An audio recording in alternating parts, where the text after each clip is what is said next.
Então, sou o Jean. Como o Ismael disse anteriormente, eu sou o coordenador dos grupos aqui na ABC2, tá?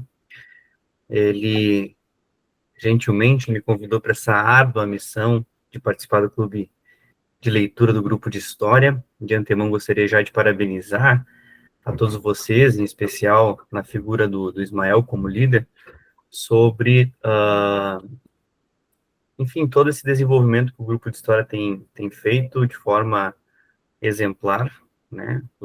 A gente costuma falar que no escritório que o grupo de história é um grupo referência, né, dentre os nossos grupos, e aqui eu não estou, né, sendo demagogo, é a pura verdade, tá? Então, muito obrigado, Ismael, pelo convite e a toda a liderança e coordenação do grupo de história aí. Gente, eu também sou da área da filosofia, sou professor de filosofia, tá? Na Escola de Aplicação da Universidade Fevale, aqui no Sul, em Novo Hamburgo, e estou encarregado de falar sobre o capítulo 6 deste livro, né? Pedagogia Cristã, do David Smith, que é ver, engajar e remodelar. Eu vou apresentar aqui uns slides que eu preparei, mas não se empolguem com os meus slides, eles não costumam ser bons, tá? Me perdoem por isso, inclusive. Eu tenho uma dificuldade com slides, assim, mas tudo bem. Vamos lá. Então, é somente a título aí de ilustração mesmo, né? Ter um apoio visual para não ficar só a minha cara aqui na frente de vocês. Bom, uma das coisas que eu achei muito interessante, né, nesse capítulo, é que muitas das vezes nós achamos que a fé e a tradição onde nós estamos inseridos não tem nada a nos dizer sobre o como da prática pedagógica, né? Fica, a gente se atém a pensar a fé e ensino exclusivamente em termos de conteúdo e de propósito, né? Naquele sentido, nós devemos ensinar valores, né? Para proclamação e avanço do reino. Então, nós temos um conteúdo muito bem definido, que é ensinar valores, e um propósito muito bem definido, que é essa proclamação do reino. Mas muitas das vezes a gente fica aquém quanto à metodologia, quanto à forma de nós desenvolvermos isso, tá? Mas há, né, algumas possibilidades disso acontecer, e é isso que o autor tenta defender. E nessa segunda parte do livro, portanto, que começa no capítulo 6, ele então começa a desenvolver algumas formas do como a respeito da prática pedagógica com base cristã. Então, há a possibilidade de uma forma cristã de ensinar, e é isso que a gente vai ver a partir daqui nesse livro. Então, ele desenvolveu, né, junto com outros estudiosos da área ali, uma estrutura bem simples, baseada em três aspectos-chave do planejamento para a sala de aula, né, que é um modelo baseado em ver de uma maneira nova, escolher o engajamento e remodelar a prática. Por isso que é ver, engajar e remodelar, né? É uma abordagem denominada, então, chamada, dentro desses estudos que eles desenvolveram, What If Learning, né? O aprendizado e se. E aí, quando a gente fala de ver de uma maneira nova, o autor vai falar que é uma espécie de convite à imaginação, e que o docente, por sua vez, ele deve ser uma pessoa que imagina o mundo, né? E não só vive de forma crua, digamos assim, a realidade, né? Não está necessariamente querendo fazer um apelo à fantasia ou à invenção de coisas que são irreais, mas justamente ao questionamento sobre o caráter da nossa atividade, né? Ah, é perceber se a nossa fala inicial dentro de sala de aula, ela gera engajamento, desperta curiosidade, nos dá alguns exemplos, né? A nossa fala gera engajamento, ou então o nosso dever de casa, né, que a gente demanda aos alunos, leva o estudante a permanecer isolado dentro do quarto, em frente a uma tela, ou é um dever de casa, um tema de casa que leva o aluno a interagir com os demais membros da família, é um dever de casa que conversa com a realidade vivida, né? A gente também tem que perceber outras coisas, a gente tem que imaginar e ver se o nosso ambiente de sala de aula é seguro, se ele é justo, se ele é acolhedor, né? Então, é por isso que toda a prática pedagógica ela vai partir de uma visão imaginada do mundo, né? E eu fico pensando em alguns contextos específicos aqui que eu acho que vocês partilham deles também. Sempre que nós ouvimos, por exemplo, alguns colegas dizerem que os estudantes não são mais como antigamente, que devemos focar em determinadas metodologias, ou que os anos de experiência daquele colega apontam um caminho ideal para o ensino, o que eles estão tentando fazer nada mais é do que nos convidar a acreditar em uma história sobre como o mundo é ou como o mundo deveria ser. E, em outras palavras, independentemente do grau de verdade dessas afirmações, o que se requer de nós é o exercício da imaginação, né? Então, a imaginação ela tem essa capacidade de projetar e idealizar o mundo. E ela, nesse sentido, é o pressuposto necessário para a gente desenvolver uma prática pedagógica mais eficiente. E ela, né, a imaginação, está presente sempre que nós assumimos uma narrativa sobre o que devemos fazer, a partir daquilo que nós idealizamos na nossa imaginação. Então, até mesmo ideias que são consideradas comprovadas, evidenciadas, são fruto de ideias, de mundos antes idealizados na nossa imaginação. Então, as nossas ações cotidianas, inclusive aquelas que são desafiadoras ou moralmente desafiadoras, elas são conduzidas também por um processo de imaginação que vai idealizar e estruturar valores para além de uma deliberação, de uma comprovação empírica, de evidências, etc. E com isso tudo, tá, gente, o que o autor está querendo dizer aqui, o que ele sugere? Ele sugere que a principal barreira para transformar a nossa pedagogia nem sempre é a falta de conhecimento metodológico sobre o que funciona ou não, né? Ou falta de conhecimento teórico sobre o que funciona ou o que não funciona. Mas é justamente o fato de nós estarmos inseridos em fluxos ou pressupostos que raramente nós articulamos ou questionamos.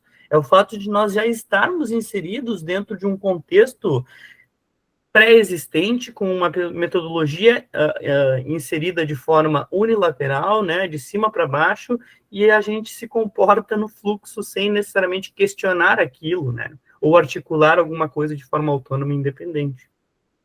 E muitas vezes eles acabam até mesmo interrompendo o nosso discernimento sobre o que deveria ser mantido ou modificado. Então, sempre que a gente faz parte de um contexto né, onde pressupostos já são ali implementados, já existem previamente, à medida que a gente começa a participar daquele contexto e a gente não modifica, não articula, a gente faz parte daquilo de forma até mesmo indeliberada. É por isso que a gente precisa, gente, da imaginação, porque escolher os melhores caminhos pedagógicos exige reimaginar quem nós somos enquanto docentes, enquanto professores, quem são os nossos alunos, quais são as necessidades dos nossos alunos. Então, tudo isso passa por um processo de imaginação, né? E eu acho que o autor ele é extremamente bem sucedido ao falar isso. Então, tudo isso deve estar como pano de fundo quando a gente pensa a nossa prática dentro de sala de aula. E esse é o e se do What If Learning.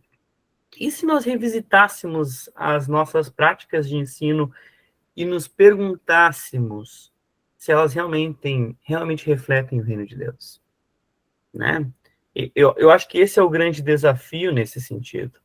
Tá? E esse exercício imaginativo, né, até mesmo o questionamento prévio é imaginativo também, todo esse exercício ele não corre à distância, né? Ele tem que ser feito de forma próxima, engajada, né, experienciada, justamente considerando aquilo que já funcionou, tanto histórica quanto pessoalmente, né? A prática pedagógica, ela é situada, certo?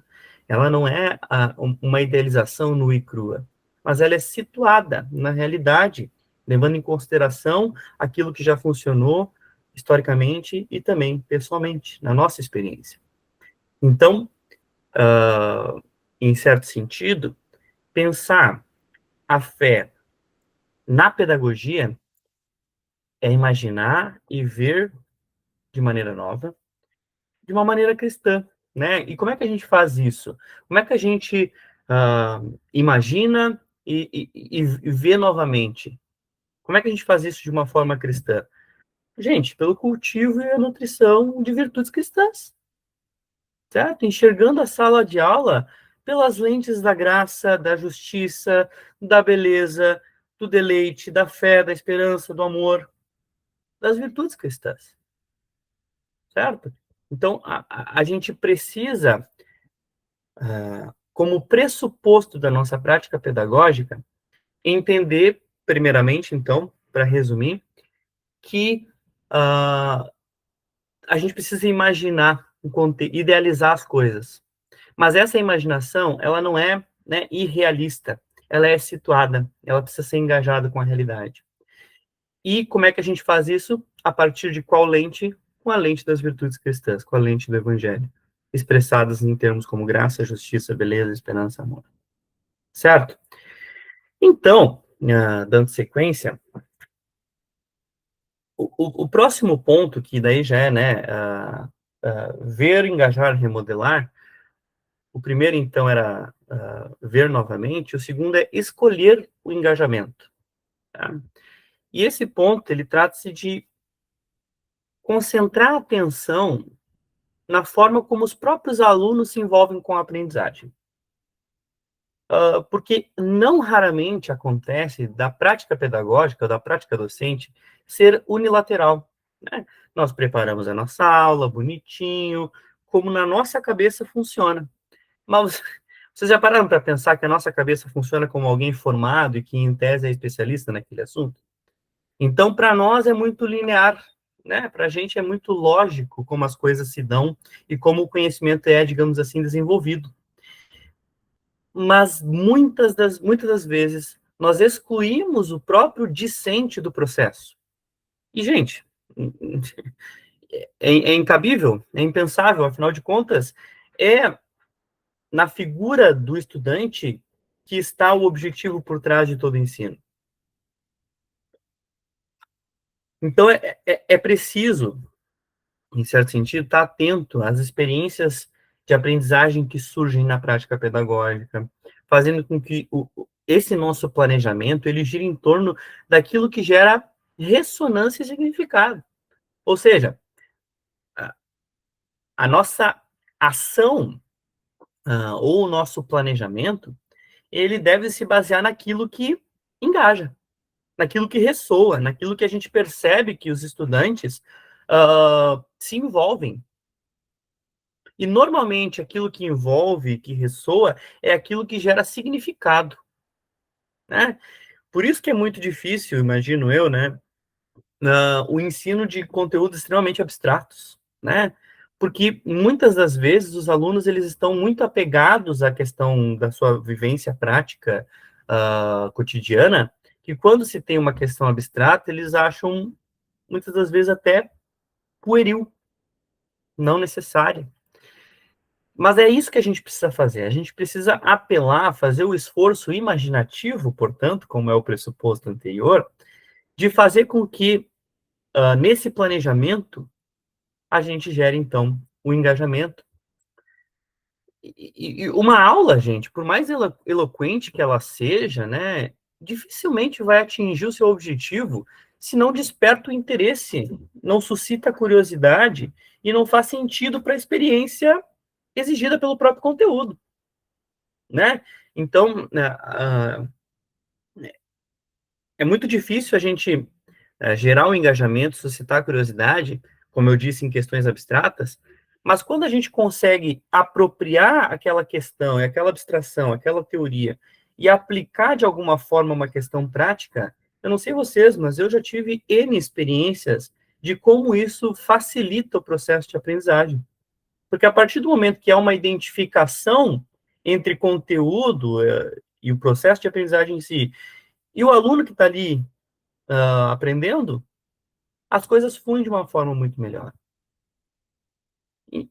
Então, há uma certa validação prática nos padrões de engajamento, né?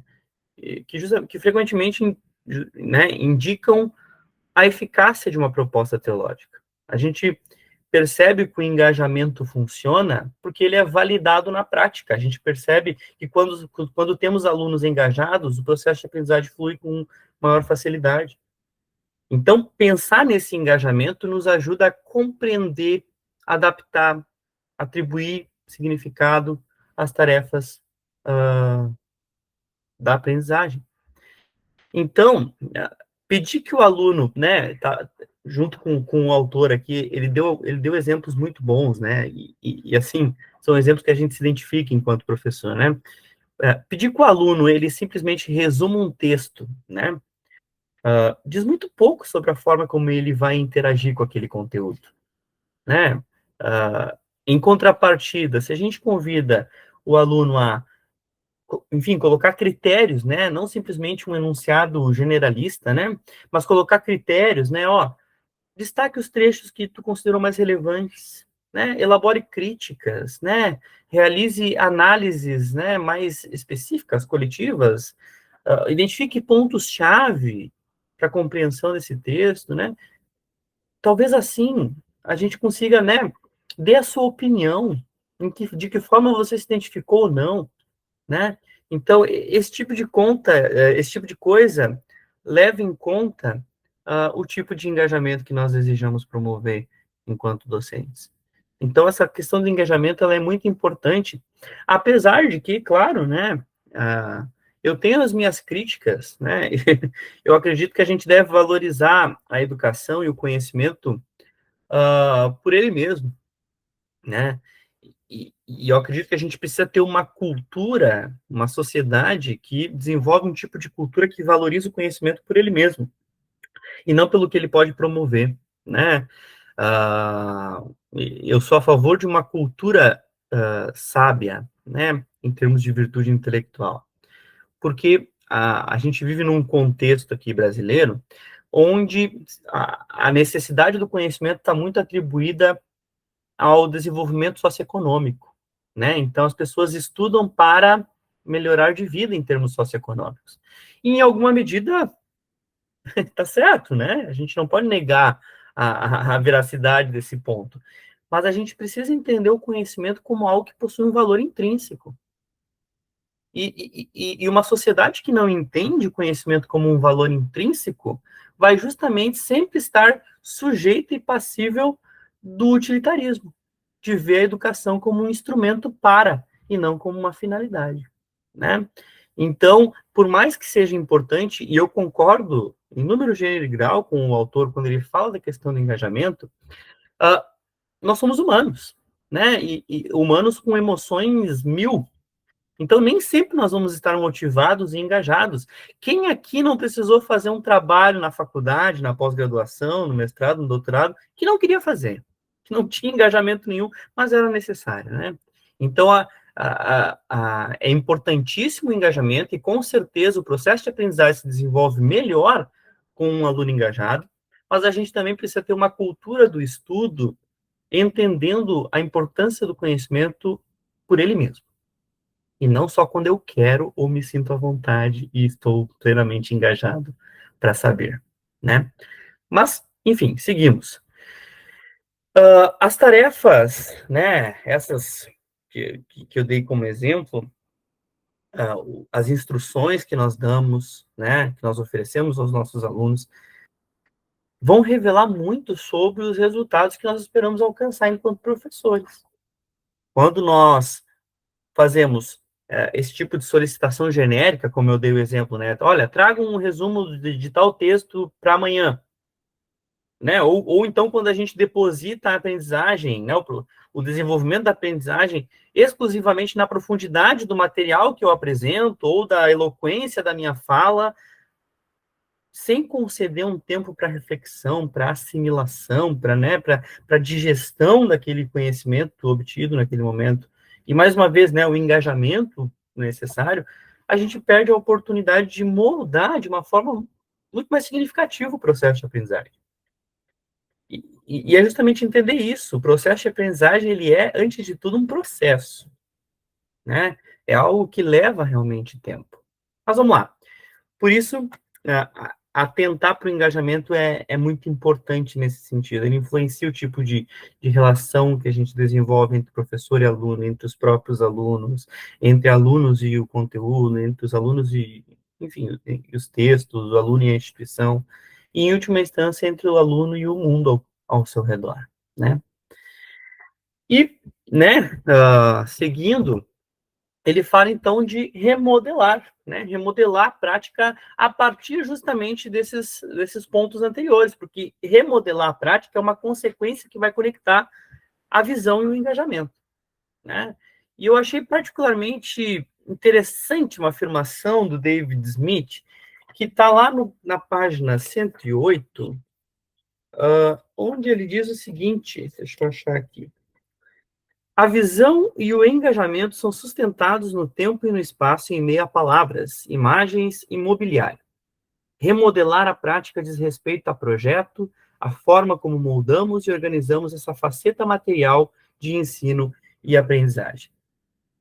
É aquela questão, né? A prática pedagógica, ela também diz respeito à tangibilidade do fazer, do exercer, né? E isso ocorre porque os significados, eles não são, né, o conteúdo, os significados, as matérias não são transmitidos apenas por palavras, né, mas também pelo ambiente, pelo silêncio, pela repetição, pelas imagens, né, por diversos recursos.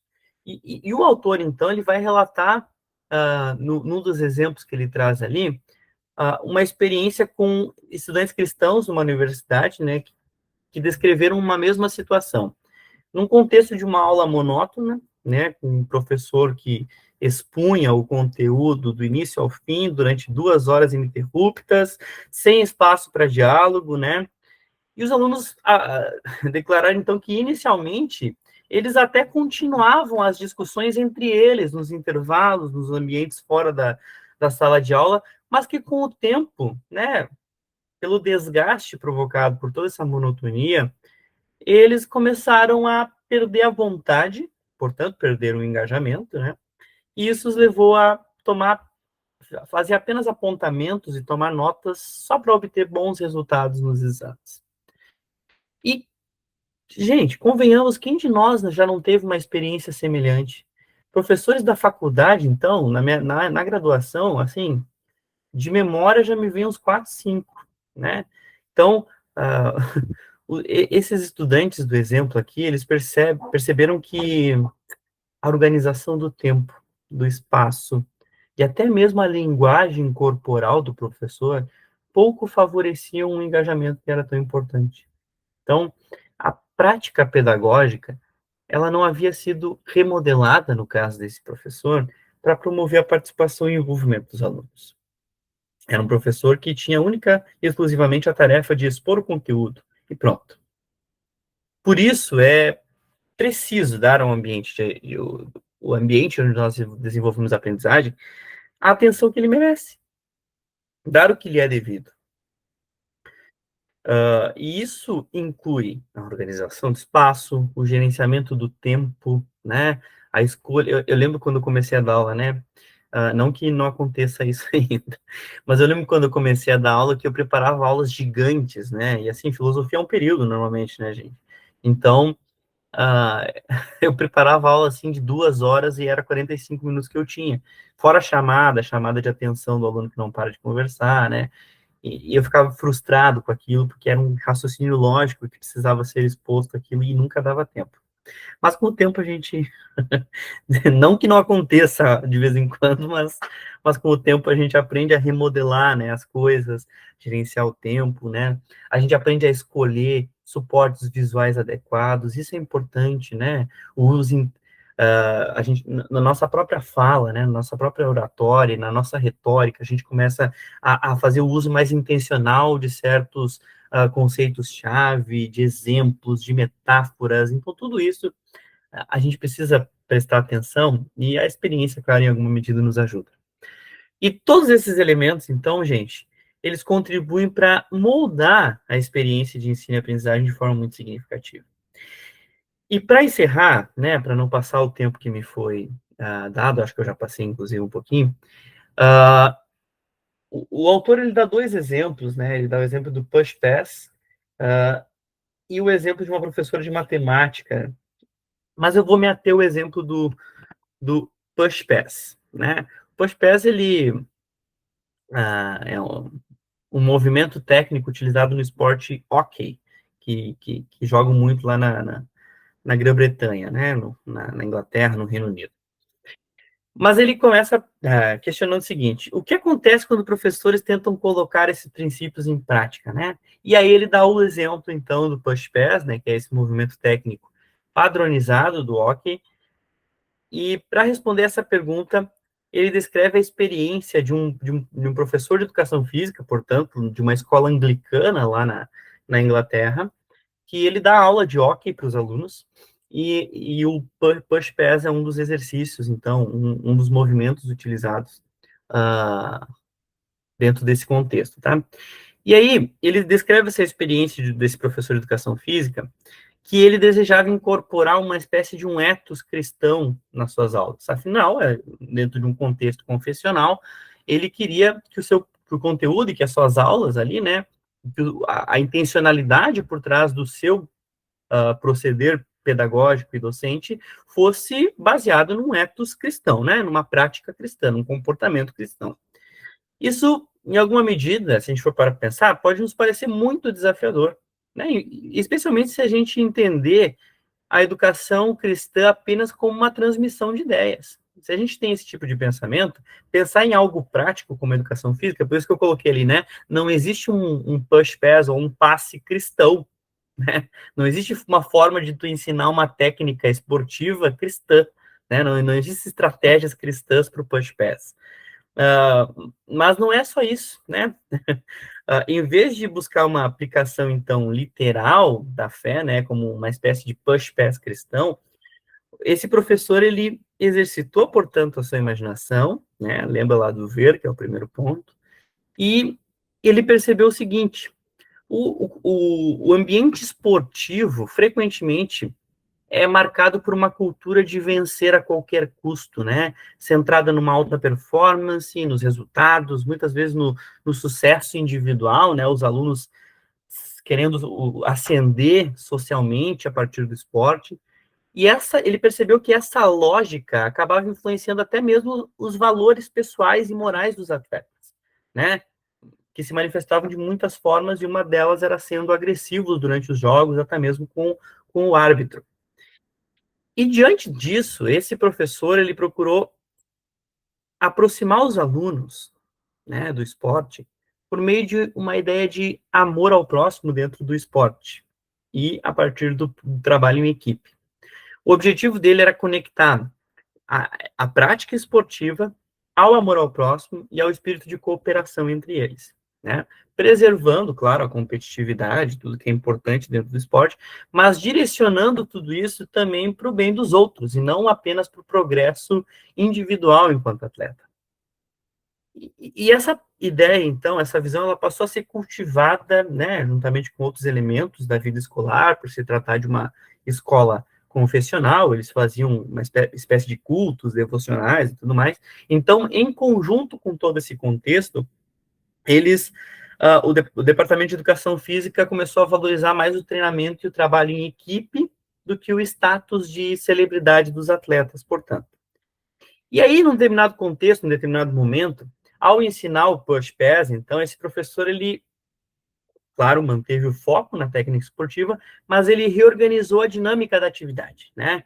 Depois de demonstrar os aspectos técnicos, eles trabalharam em duplas, né? Um trabalho que antes era individualizado. Numa nova abordagem, esse professor, então, começou a trabalhar em duplas, alternando os papéis de jogador e treinador, e defensor e atacante. O treinador, né, deveria observar o desempenho do colega, registrar as observações, oferecer um feedback. Então, eles mesmos, né, simulando serem os treinadores. Em seguida, as duplas discutiam as estratégias utilizadas, né, e justamente para encorajar uns aos outros, dizendo o que o outro poderia melhorar, compartilhando as experiências com toda a turma. E o resultado ele foi bem significativo, né? Claro que a técnica continuou sendo ensinada com rigor, né? Sem os apelos religiosos, porque essa era uma das preocupações do professor, né? Mas a atividade passou a comunicar valores, certo? Agora a atividade tinha significado. Não era atividade nua e crua, né? Mas ela possuía valores, significado. Os alunos trabalhavam cooperativamente, foram incentivados a concentrar sua atenção no desenvolvimento dos colegas, não apenas no seu próprio desempenho. E nesse exemplo, então, o processo de ver, engajar e remodelar se tornou concreto, né? Produzindo efeitos que foram perceptíveis já nos primeiros jogos, quando os estudantes passaram, então, a demonstrar comportamentos mais alinhados a um ethos cristão na educação, né? Inclusive, ali no final do capítulo, tem algumas perguntas que fizeram aos alunos, né? O que que por que que o teu comportamento mudou, né? Algumas coisas fizeram sentido e tal. E aí alguns falavam, o que é nutrir um ethos cristão no esporte ou na educação física? Aí eu achei engraçado as respostas, né? Eles falam que, eu aprendi que a não ser um mau perdedor, né? A respeitar o meu oponente, que tipo, olha, nas palavras dos alunos, né? Tipo, para amar seu oponente, você tem que, tipo, digamos, porque a gente está jogando hóquei agora, tem algumas regras. E aí, digamos que a bola bate no teu pé, e não pode. Aí você diz honestamente para o seu oponente que sim, bateu no meu pé. Então você está sendo bem cuidadoso e bom. Então, assim, valores estão sendo depositados, né, desenvolvidos. E, por fim, gente, tá? Eu coloquei essa frase: a educação cristã acontece quando aprendemos a ver de forma diferente, promover formas significativas de engajar e remodelar nossas práticas para que comuniquem os valores que nós desejamos cultivar. Tá certo? Obrigado, gente. Então, meu nome é Ana Maria, como já foi apresentada, eu sou aluna da pós-graduação da UFRPE e atualmente eu estou no meu último ano do doutorado em ensino de História. E é uma honra estar aqui com vocês para falar sobre esse capítulo que eu acredito que tenha muita conversa com o capítulo 6, na verdade. E eu pretendo até ser um pouco mais... tentar ser um pouco mais objetiva, porque eu percebo que muito do que ele assinalou no capítulo 6, ele acaba retomando no capítulo 7, né, que está intitulado O Trabalho da Imaginação. A gente percebe que o David Smith ele vai descrever para a gente como a criatividade desempenha um papel primordial na pedagogia cristã. E aí ele vai enfatizar, assim, durante o transcorrer da sua obra, o papel da fé e como a nossa abordagem ela deve se cercar do que ele chama, né, do que ele conceitua de imaginação cristã. E o que é que significa essa imaginação cristã? É justamente as formas adotadas para que a gente possa interpretar e perceber as diferentes realidades. Quando a gente compreende, por exemplo, né, quais os processos que formam o nosso aluno, como ele aprende, quais as experiências, os modos particulares que ele compreende esse mundo. Obrigada, Josué. Era algo que eu deveria ter pontuado. Aqui no Nordeste está acontecendo o chamado São João. Infelizmente, eu não tenho o que fazer, vai ficar esses fogos no fundo, assim, da minha fala, gente. O pessoal é muito animado no interior aqui, eu estou no interior. Então, em continuação, para o Smith, o aluno ele não deve ser compreendido como um sujeito vazio. E essa é uma visão muito interessante que está em consonância com a fala do colega anterior, né? Ele aponta que esse estudante, esse aluno, ele tem contribuições a oferecer para a gente. Ele chega à escola carregado de múltiplas vivências que vão influenciar diretamente na participação, tanto dele quanto no nosso posicionamento. E aí é importante que o professor reconheça essa dinâmica para que, durante o processo de experiência, ele consiga incorporar essas dinâmicas e ampliar as possibilidades de aprendizagem. Inclusive, na página 117, ele tem uma citação que fala, né, que é possível nos encontrarmos no mesmo espaço, estarmos aparentemente engajados nos mesmos comportamentos, mas cada um contando a si mesmo histórias bem diferentes sobre o que está acontecendo. E isso parte, obviamente, de uma outra dinâmica dentro da pedagogia e da educação, que existem referenciais distintos, né? Nós, como professores, eu acredito que alguns de vocês estão em formação, outros já são professores, a gente, consequentemente, parte de uma vivência específica, de um planejamento específico, e queremos direcionar, né, o barco, assim.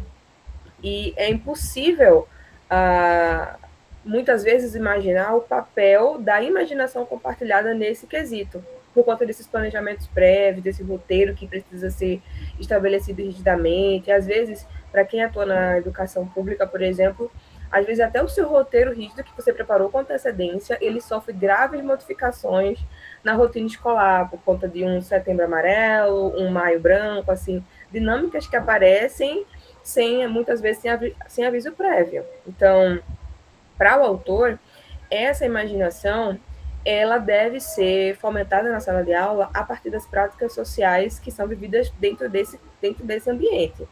Então, as perguntas feitas por esses alunos ou não feitas, os exemplos trazidos, as interpretações que eles constroem, os próprios sentidos que eles desempenham, vão constituir elementos essenciais nesse processo. E é a partir dessas práticas que o autor desenvolve o conceito de infraestrutura da imaginação. Isso está descrito lá na página 121. E o que seria essa infraestrutura da imaginação? São suportes simbólicos que vão orientar a maneira como compreendemos a natureza e os objetivos das atividades educativas. Ou seja, como a gente constrói essa identidade dentro desses contextos. Então, para ele, muitos professores vão encontrar dificuldades para trabalhar essa imaginação em determinadas áreas de conhecimento, e ele cita muito a questão das ciências naturais, das ciências exatas, enquanto parece que é mais simples para as pessoas, os profissionais das áreas de humanas, de linguagens, desempenhar, né, essa habilidade. E aí eu falo, como um professora de história, né, que parece ser um pouco mais simples quando a gente pensa em justiça, né, quando a gente pensa em desigualdade, exploração, aproximar algumas dinâmicas da intervenção dos conceitos das virtudes cristãs. Mas ele fala para a gente que todos os professores podem desenvolver essas habilidades independente da área em que ele se encontra. E aí ele aborda, por exemplo, o caso dos químicos. E aí ele nos questiona, né? Como a gente pode falar sobre essas substâncias, sobre os elementos, como a gente pode adotar uma prática científica que desempenhe o caráter de Cristo, né? Como a gente pode ter o cuidado, a responsabilidade, a justiça social, né? A preocupação com o bem-estar, com a relação respeitosa entre os colegas, né? Ou seja, pensando nas virtudes cristãs.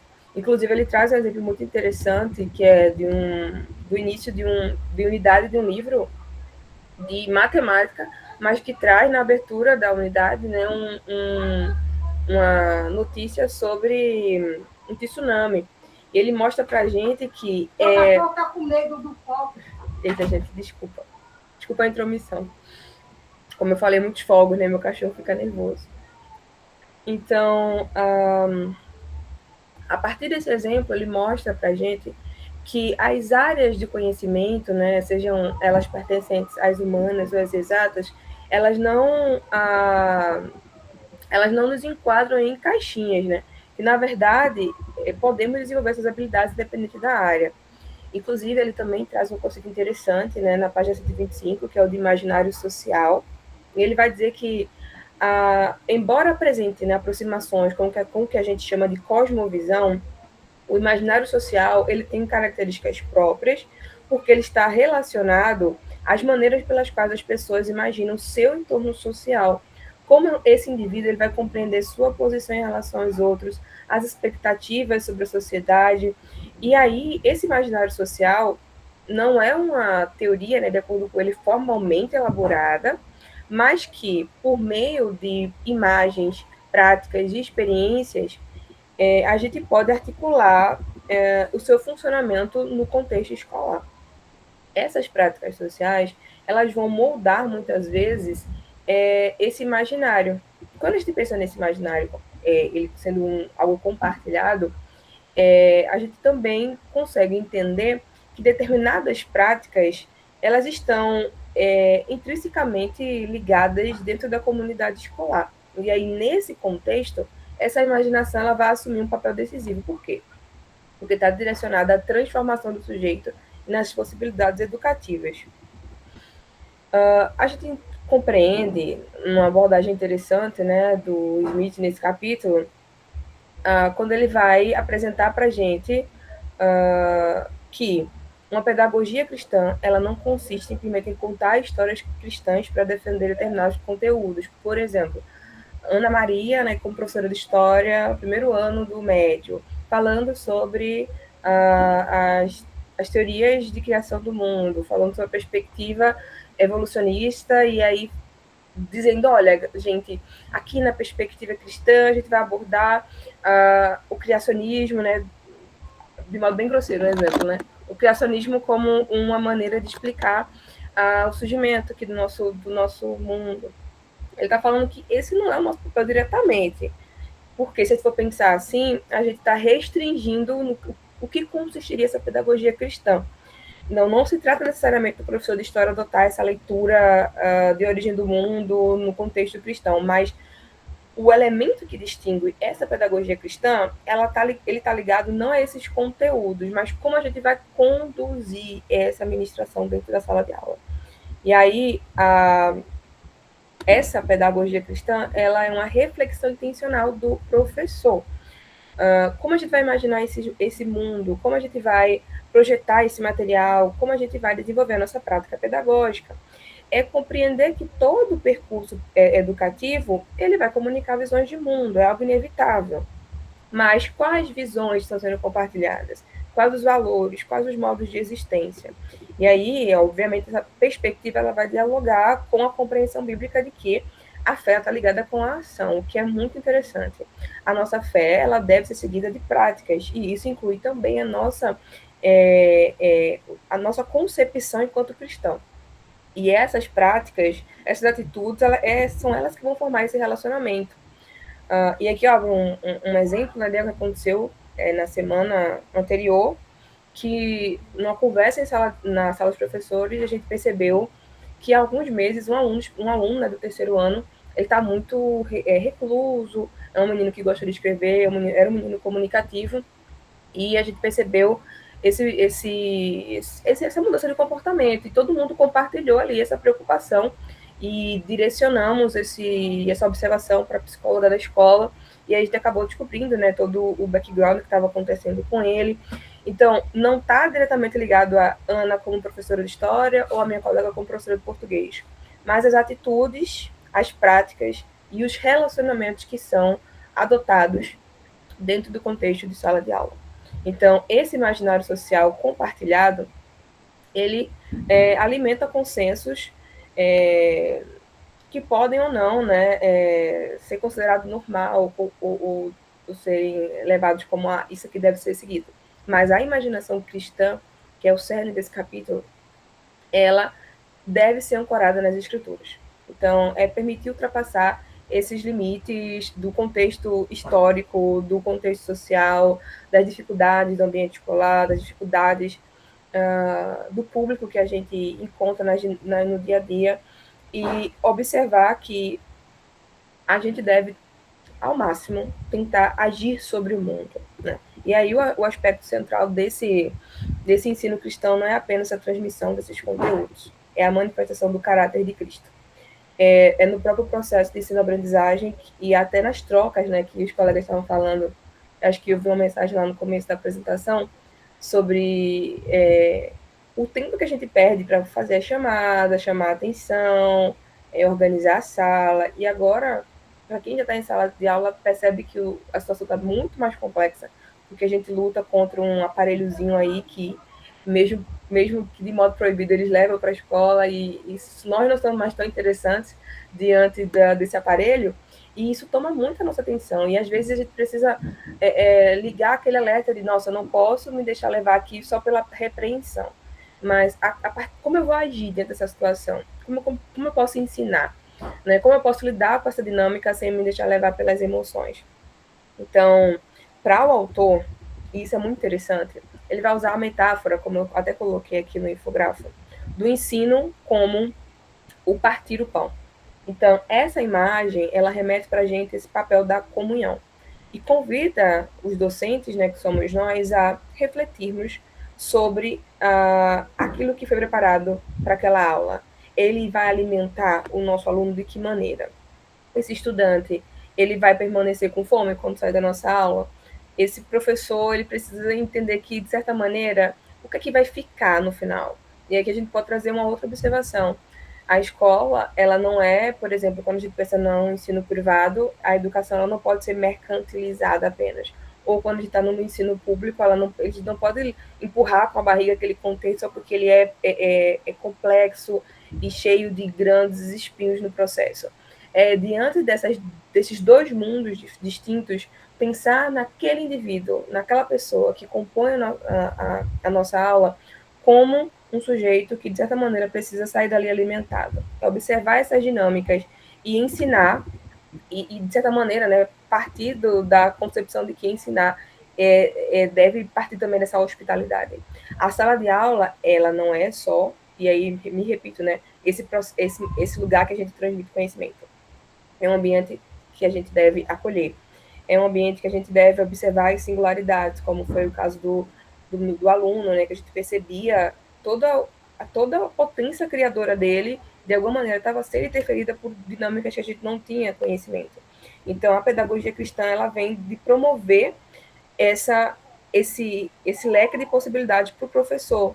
O papel da imaginação para compreender não só as práticas de ensino, mas se essas práticas são frutíferas ou infrutíferas. E aí, não quero demorar muito falando, mas ele vai enfatizar algo muito interessante.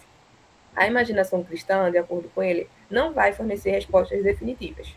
Então, é mais uma questão de orientar e chamar a atenção do professor, indicando que é possível abordar práticas educativas, investigativas e reflexivas que partam das bases cristãs. Né? O autor sugere que a gente faça um processo de autoavaliação. Eu acho que esse é um ambiente que promove isso, principalmente na segunda parte. É a gente pensar por que a gente está enfatizando esse assunto? Por quê? Esse partir o pão, né? Esse processo de alimentação desse aluno tá revelando a imaginação ou é só um exercício abstrato? Qual no que eu vou me concentrar e por que eu estou me concentrando nisso, né? Então, quando as propostas educacionais ou até locais assim do projeto da escola, elas são confrontadas com a realidade da educação, a gente percebe que nós vamos ter desafios significativos. Mas, mesmo diante de salas numerosas, calor, alunos barulhentos, né, o celular, as dinâmicas de ensino público, né, que muitas vezes não existem, não existe uma organização prévia, você é jogado numa situação de muitas cobranças e prazos que aparecem do dia para o outro, é a gente pensar como desenvolver uma atenção individualizada diante dessas dificuldades. E é isso que me chama muita atenção, né? Eu compreendo que o David Smith ele parte de um local muito específico, né? Ele tem todo um processo de ensino e pesquisa na educação e trabalha atualmente em escolas confessionais e isso é uma outra realidade e uma realidade de privilégio, né? Que a gente precisa observar que nem todo mundo tem acesso a isso, né? Eu tive a oportunidade de desenvolver boa parte da minha experiência em escolas cristãs, mas atualmente eu estou no ensino público e são dificuldades infindas, mas eu acredito que esse momento em que a gente entra em contato com possibilidades de compreender que a nossa imaginação compartilhada com esse aluno mesmo diante de um contexto secular e laicizante, pode ser desenvolvida, acho que isso transforma a nossa prática. E o objetivo é esse, é falar com os docentes, é falar com a gente. E perceber que nossa formação ela não está só ligada à compreensão do nosso campo de conhecimento, nem de práticas de comunicação, né? método de transpor esse conhecimento das universidades para o campo escolar.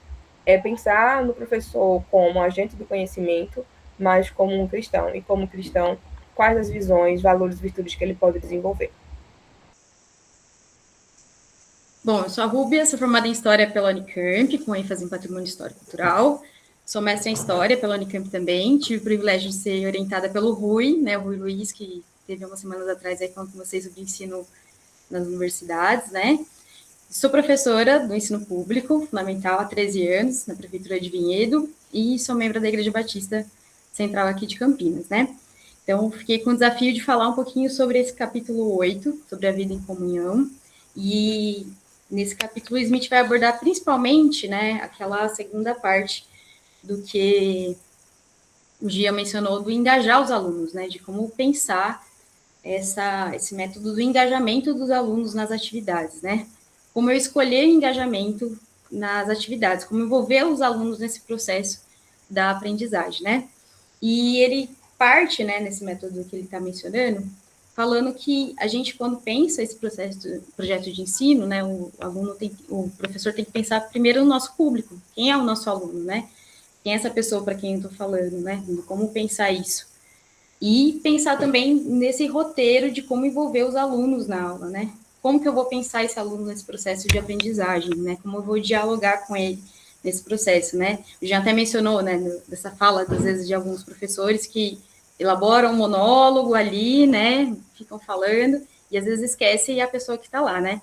E eu fiz até um paralelo aqui com o teatro, né, vocês já ouviram falar esse conceito da quarta parede, né, que no teatro, às vezes, o pessoal está no espetáculo lá e a quarta parede é o público, né, que eles agem como se não existia, mas às vezes, pontualmente, você pode cortar a quarta parede e conversar com o público, né, mas no ensino, a ideia é que essa quarta parede já não exista, né, que essa aula seja dialógica, né, que ela parta desde o princípio pensando no nosso aluno, sentindo o nosso aluno, né, porque às vezes a gente pode fazer, como já falou, né, às vezes a gente tem experiência de montar uma aula de uma certa forma e de repente chega lá numa turma, você sentindo a turma, você vai ver que não vai funcionar daquela forma, você vai ter que repensar suas práticas, né, vai ver como está a sua sala, né, a própria questão do ambiente, foi a última coisa que ele mencionou aí, também vai mudar isso, né? Então, você chegou na primeira aula, você chegou depois do intervalo, né? Depois da educação física, a sua aula já muda completamente, né?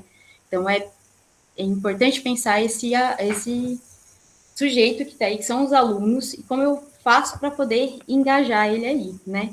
É claro que, assim, por mais que a gente planeje, que a gente pense, né? Esse engajamento também depende do aluno, né? E o Smith leva em conta isso, né?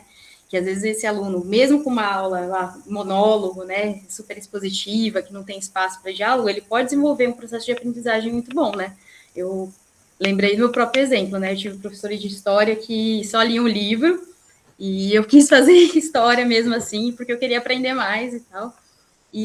Ou não, né? Você pode pensar uma aula super dialógica e nem sempre funcionar, né? Já tive casos também de montar atividade em sala, né? Tipo, passar um show de stand-up na sala e numa sala funcionar super bem e eles gostarem, né, um vídeo de stand-up, e na outra não funcionar porque o vídeo era legendado. Então, tudo depende também do outro sujeito que está ali. Mas o importante que o Smith declara ali é a sua intencionalidade, né? Que o aluno esteja engajado nesse processo de aprendizagem. Pode passar, por favor. E ele vai partir disso citando um exemplo dele mesmo, de uma prática que ele teve com os alunos, né, num curso de graduação em alemão, e ele vai usar como exemplo uma proposta de leitura, né, do livro Vida em Comunhão, do Dietrich Bonhoeffer, né, não sei quantos conhecem o Bonhoeffer aqui, que foi um pastor alemão, né, luterano, que se opôs ao regime nazista, né, então recomendo inclusive a todos, se não conhecem o livro Discipulado, do Bonhoeffer, né, um grande clássico, assim, né. Existem alguns clássicos que, como cristão, seria muito bom que a gente sempre lesse, né, o Peregrino, do Bunyan, o Bonhoeffer, né, e ele vai usar esse livro nas aulas de alemão dele, né, para trabalhar o vocabulário, e a partir disso pensar em como pensar práticas com os alunos, engajar eles nessas práticas, né? E ele fala que é interessante que ele traz uma reflexão nisso, do exercício de ensinar como ler, né? Que eu achei muito interessante que ele destacou no texto, que às vezes a gente, no processo de ensino, né, formal, as pessoas desenvolvem muita ideia do escrever, né? Então vai desenvolvendo gradativamente no aluno o processo de escrita, né, as formas de escrita, mas o ler a gente não trabalha muito, né? Então ele dá o exemplo, às vezes, do dever de casa, que a gente manda o aluno só responder, ler o capítulo e responde o exercício, né? E o aluno já vai focado naquela coisa de procurar a resposta, né? E ele fala não só da metodologia do ler com calma ou de procurar algumas coisas, mas para a gente pensar como eu incentivo meu aluno a ler com humildade, como eu incentivo meu aluno a ler com paciência, como eu incentivo a ler com caridade, com justiça. Será que a gente já refletiu em como pensar, incentivar e pensar uma aula, uma atividade que incentive nos meus alunos a pensar na caridade, por exemplo, né? A ler de uma forma caridosa, a ler de uma forma humilde, né? E refletir sobre isso, né? Então, é um desafio que ele nos coloca. E ele vai falar um pouquinho desse contexto, né, desse livro do Bonhoeffer. Inclusive, em 2024 saiu esse filme do Bonhoeffer que chama Redenção, recomendo muito, muito bom também. Fala sobre essa biografia dele. E ele fala que esse livro ele surge a partir das experiências do Bonhoeffer com o ensino para seminaristas, né, de uma igreja chamada Igreja Confessante, em Finkwald, não sei se pronunciei certo, na atual Polônia. E ele vai fazer esse curso do seminário, né, como um curso que tem a sua parte teórica, de palestras, né, de conceitos teológicos, mas também com uma parte prática, né, como o Bonhoeffer propunha perspectivas práticas para a vida em comunhão, para a vida comunitária, para os alunos dele de seminário, né, então ele propunha, por exemplo, que os alunos tivessem caminhadas intencionais com os colegas, né, tivessem momentos comunitários intencionais, né? Tinha até algumas regras, por exemplo, de não falar de um aluno que não estava lá naquele local, né? Então proibia a fofoca, né? Tinha uma punição se você falasse do colega, você tinha que ir lá pedir perdão para ele, né? E aí o Smith vai mencionar o quanto essa coisa da questão prática para o Bonhoeffer é importante, né? O quanto ela caminha junto com a teoria, né? Não adianta só você passar os conceitos teológicos muito profundos, essa noção de comunhão, de igreja, se você não vive isso na prática, né? Enquanto ele era intencional em propor, né? O Bonhoeffer propôs isso para os seminaristas dele, né? E aí, a partir disso também, dessas reflexões, é que nasce o livro do Bonhoeffer, em 1939 é publicado, Vida em Comunhão. E aí o Smith vai refletindo, né, sobre como ele vai usar esse livro. Ele fala, eu quero usar esse livro, e eu entendo que talvez não faça sentido eu propor para os alunos, talvez, ler esse livro só, né, e de repente fazer um resumo, fazer alguma coisa, sendo que o próprio Bonhoeffer propõe essa importância da prática, né? E ele fala, só que eu não tenho seminaristas que estão aqui o tempo todo, né? Estão em tempo integral e tem 2 horas para fazer devocional ou práticas com os colegas, né? Eu tenho alunos uma vez por semana aqui no meu curso de idioma, de alemão, e é esse momento que ele tem. Então, ele fala que ele vai ter que adaptar algumas coisas, né? Não diminuindo a importância, né, e essa vivência, mas ele vai ter que adaptar algumas coisas para fazer com os alunos dele.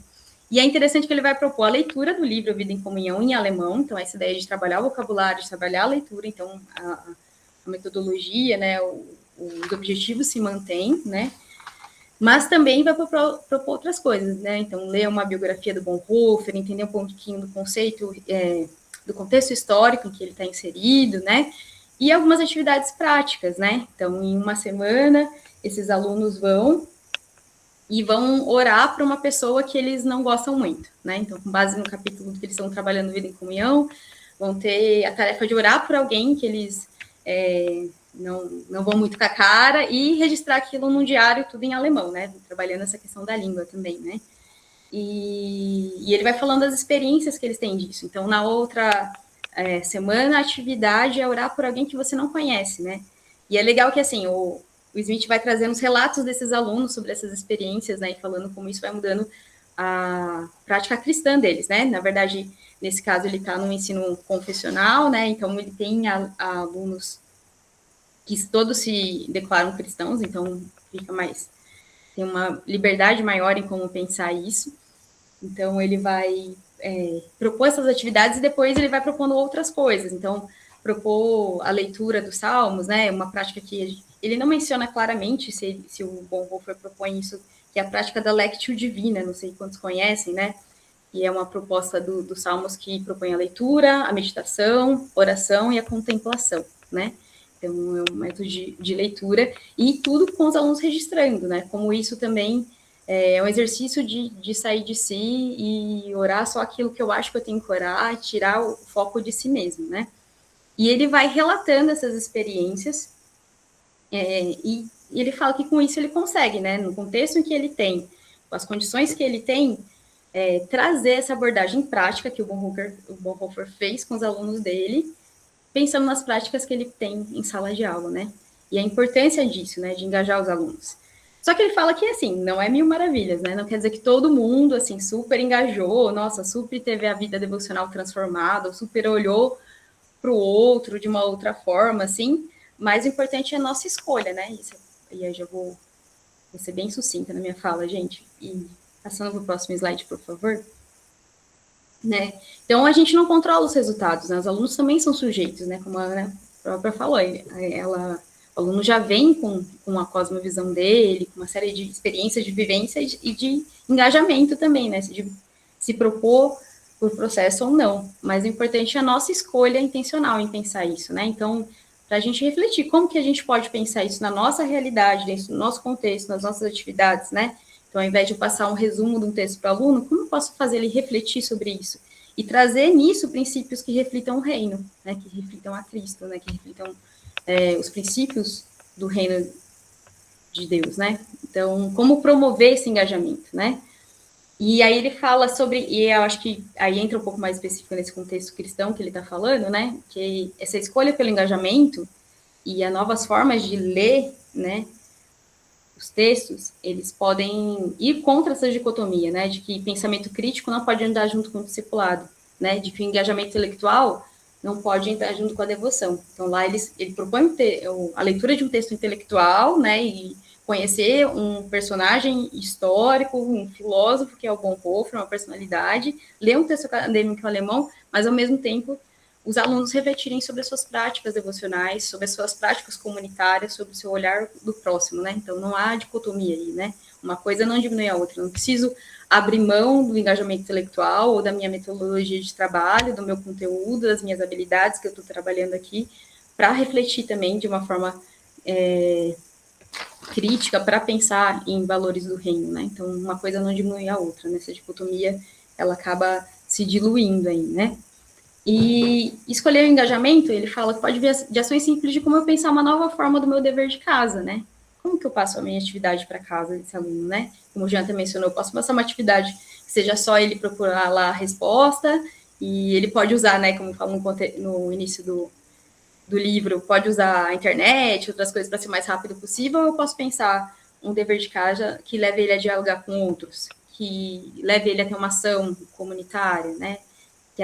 Que leve ele a ter uma prática formativa, que pense valores sobre generosidade, sobre empatia, né?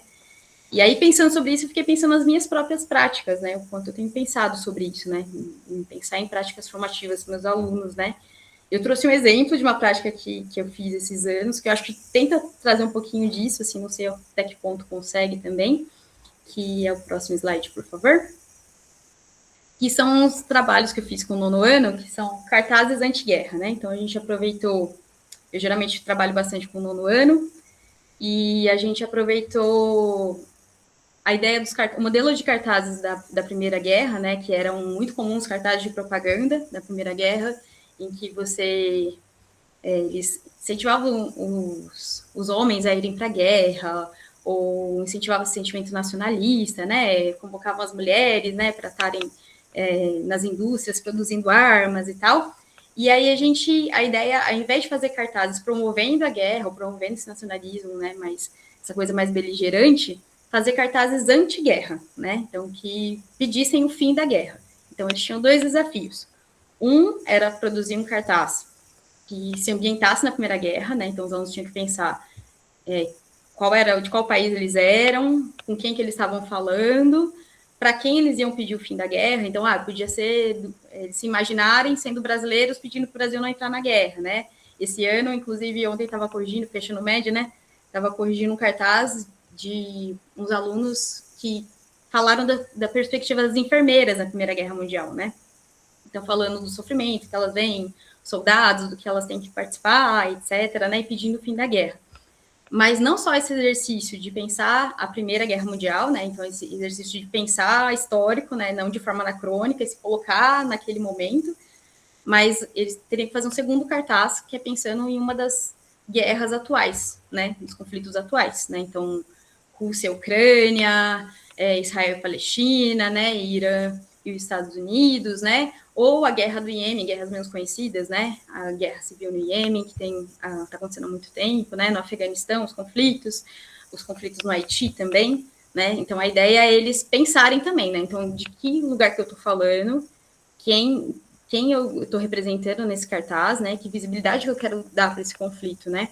Então, aqui, por exemplo, no meio tem um cartaz que é sobre a guerra civil no Iêmen, né? Que ele fala sobre a fome que as crianças passaram por conta da guerra no Iêmen, né? E fala por que a dor de um vale mais que de outro, né? Porque a ideia da reflexão era pensar, porque às vezes alguns conflitos aparecem mais na mídia do que outros, né? Por exemplo, conflito em Mianmar, né? Eles tiveram que pesquisar onde era Mianmar, né? Às vezes o Haiti eles nem sabem que fica aqui na América, né? Então a ideia era refletir sobre isso e se colocar, né, de uma forma empática, né? Pensar sobre a dor dessas pessoas, né? Que estão passando sobre esses conflitos e pensar para quem que eu vou pedir também o fim da guerra, né? Eu vou pedir para os órgãos internacionais interferirem, eu vou pedir para o Putin, né, parar de invadir a Ucrânia. Então, foi um exercício de pensar isso, né? Não só esse exercício de historicidade e tal, de elaborar, de trabalhar a linguagem do cartaz, né? Então, essa coisa do slogan e tal, mas de pensar a dor do outro também, né? Por que a dor do outro não me dói quando não está tão próxima de mim, né? Então, essa foi um exemplo, assim, que eu pensei pensando sobre isso, né? E para finalizar, eu trouxe uma citação do Smith que eu achei muito, muito legal, que ele fala assim, ó: escolher o engajamento pressupõe não apenas o envolvimento com os textos, mas também o engajamento com tudo que é aprendido, com os colegas, os alunos e o mundo mais amplo além da sala de aula. Inclui considerações sobre quais vozes e histórias são ouvidas, quais conexões são estabelecidas com a comunidade local e a sociedade em geral. Como o serviço ou a busca por justiça podem ser incorporados ao aprendizado, como os grupos de estudantes são configurados e muito mais.